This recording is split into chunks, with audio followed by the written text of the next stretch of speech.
Steve, you spent most of your birthday yesterday talking about links with Newcastle, but what you've done here today, you must be delighted. Well, you know, the Newcastle thing seems to be quite inevitable because I'm a Geordie, I think, and I think that's the only link. You know, whether I was linked with it, offer it or not, I don't think it matters, but it's very flattering, and I said yesterday, but I've still got a job to do here, and we've had a wonderful 2.5 years, and today was more like it. You know, we've had an awful November and a little bit of December, but we very nearly took maximum points because how we didn't get something out of Leicester. But over the last few weeks, I've just seen the tide turning a little bit, and we're getting a few back. We've lost a few today, mind you, but it was more like ourselves today. I thought we gave a really, really terrific performance. The penalty shout early on in the game. Well, I mean, your reaction says it all. It was a penalty, wasn't it? There's no two ways about it. I mean, from where I am, I'm looking, thinking that looks inside the box, and you know, when you're down at the bottom and your luck's not going for you, you do need one or two of them decisions. Thankfully, it didn't matter today. But, you know, they're constantly commentating to each other through the headphones. It's a constant.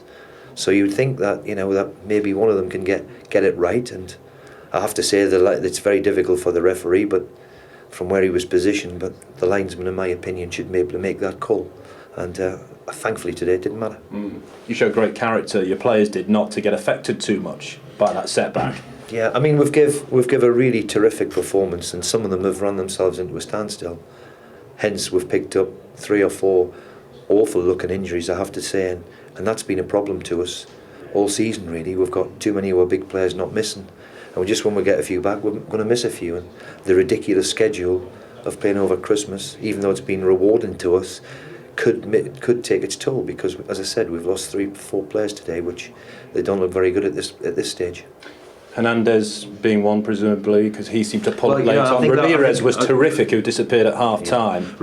Ramirez, unfortunately, has picked up a bit of a groin, and Hernandez was just cramped, really. And with Hernandez, he's taken a bit of unfair criticism over the last couple of months because of the price tag, probably. But he looked a very, very good player today, and given time and let him adapt to England, he'll be fine because he's a good footballer, and I think he showed the whole crowd of exactly what he's got today, which was very important. So onwards and upwards from here, is it, Steve? Listen, we knew that where we're going to be in the bottom half of the division. What you try and do is win that little league if you can. We've got ourselves midway through it, but it's close now. All of a sudden now we're looking at Everton and Aston Villa, and can we get them in the equation, because it's just halfway. And I'm convinced we'll have a better second half than we have first half of the season.